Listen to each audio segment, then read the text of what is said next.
Assalomu alaykum qadrli tomoshabinlar. Bugun mana домашний antena bo'yicha gaplashamiz. Achlarga qilganda uyga qo'yib qo'yasiz ekan, bemalol ishlataveratsiz ekan. Uyda turar ekan.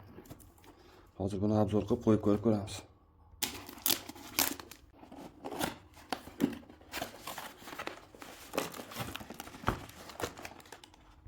Ichidan mana shu narsalar chiqdi. Blok tanasi bor ekan.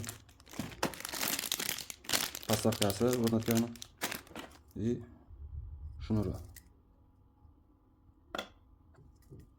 Dinamo ko'rinishi juda ham yaxshi. Ulash jarayoni mana ikkita mana shunaqa qismi bo'lar ekan. Bitta qismi antenaga ulab oldik. Bitta qismini esa mana blok tanasi chiqadi. Blok tanasini mana shu yerga ulanadi, rezoli joyiga. Keyin blok tanadan mana shunaqa shnur chiqqan, bu televizor antenasiga ulanadi. Mana shunaqa ulanadi.